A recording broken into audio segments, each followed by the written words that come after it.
Pemirsa DMS TV, Anda masih bersama kami dalam program Inspirasi Kita dan masih dengan narasumber yang sama, Anggi Saputra, Ketua DPC salah satu partai politik besar yang ada di Kota Sumbawa. Ini sudah 2,5 tahun Anggi menjadi pimpinan tertinggi sebagai ketua di DPC partai yang sekarang dia lakukan ini. Dan tentu ada banyak sekali pengalaman-pengalaman yang mungkin menarik untuk kita telisik, dan tentu saja mungkin ini bisa menjadi inspirasi bagi kita kaula-kaula muda yang punya keinginan untuk terjun di dunia politik.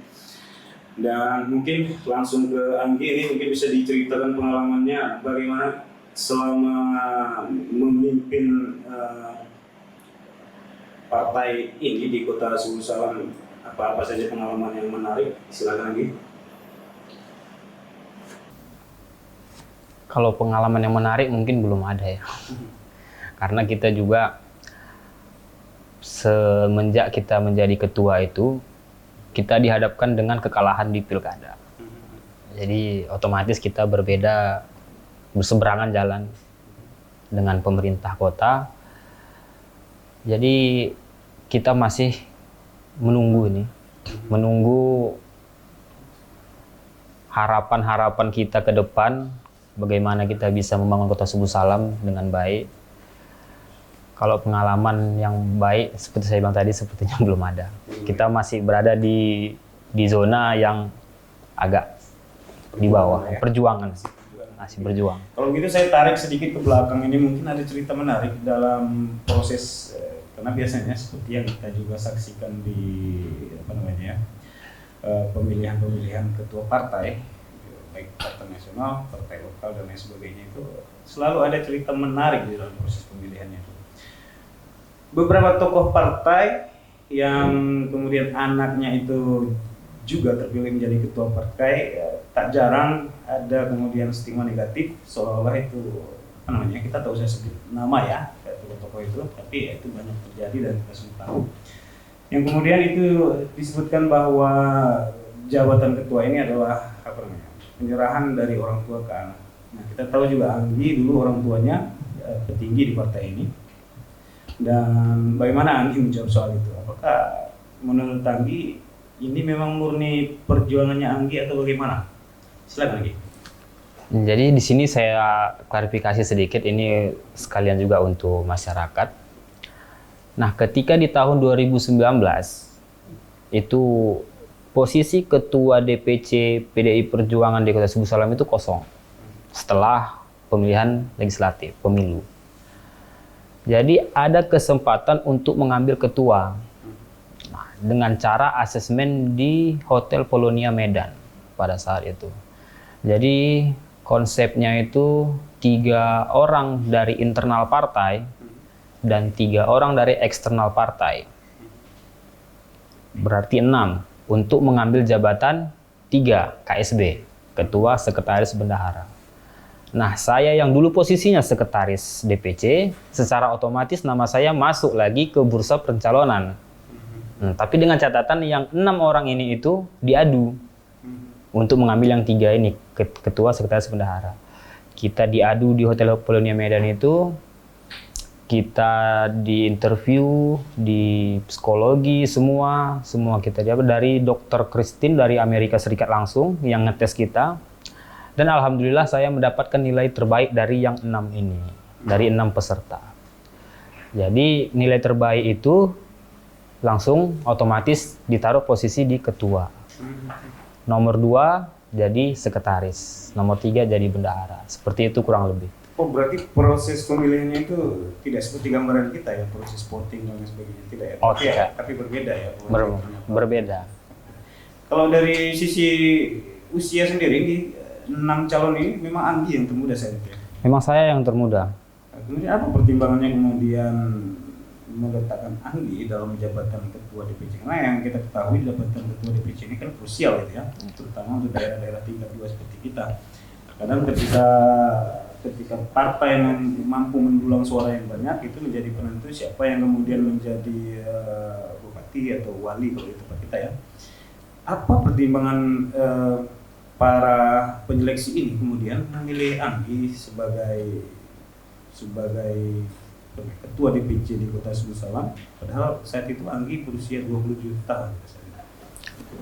Ya, saya kira itu lebih ke perkembangan zaman ya. Mereka sepertinya mengikuti perkembangan zaman karena sekarang sudah milenial, jadi diambil juga anak-anak muda milenial. Di Aceh juga banyak ketua-ketua muda, tetapi saya yang paling muda. Ada juga yang umur 32 tahun, 33 itu banyak. Seperti di Kota Banda Aceh itu 34 tahun. Di Aceh Utara itu juga 35 tahun. Masih muda-muda semua. Mungkin itu pertimbangan standarnya mereka itu, mungkin saya menilai mengikuti perkembangan zaman. Karena kalau dari Anggi sendiri nih, sebagai yang termuda, bahkan di Aceh ya, yang termuda ya, itu apa nggak ada rasa apa ya, minder begitu, apa namanya, bersaing dengan internal yang apa namanya, politisi-politisi yang lebih apa kalau kita menyebut senior atau berumur atau apa? Seniornya itu gimana perasaan Anggi itu? Apa nggak ada rasa minder? Karena setelah jadi ketua DPC otomatis Anggilah kemudian yang menjadi pembuat kebijakan di partai ini, di cabang itu ya. Itu gimana Gi? Kita tegaskan sekali lagi kepada pengurus-pengurus, dan kalaupun kita kalau rakerda itu, kalau acara-acara partai di provinsi itu, saya juga menempatkan diri itu saya sebagai ketua. Saya tidak menempatkan saya sebagai ponaan mereka. Kalau saya misalnya panggil om, saya tidak menempatkan itu. Kecuali kita lepas baju partai, saya kembali jadinya ponaan mereka. Tapi kalau kita pakai baju partai, saya ketua, dia juga ketua, seperti itu. Dan kalau untuk di DPC sendiri, saya tegaskan juga sama pengurus-pengurus saya. Kalau kita selagi rapat itu, anggap saya sebagai ketua. Dan jangan pernah, umur itu tidak pernah jadi patokan. Karena anak muda juga bisa berbuat, orang tua juga bisa vakum, seperti itu. Nah. Artinya dibutuhkan seni apa namanya, menampilkan diri kita sebagai posisi kita sebagai apa? Iya. Gitu ya. Pernah nggak Gi dapat apa namanya, rintangan atau kendala mengawaki partainya Anggi di DPC ini karena usianya Anggi yang masih muda? Itu pernah nggak kejadian seperti itu? Kalau rintangan ada, termasuk banyak juga kalau saya, apalagi di situasi-situasi sekarang ini yang mungkin bisa diceritakan apa namanya, satu dua pengalamannya sebagai gambaran gitu.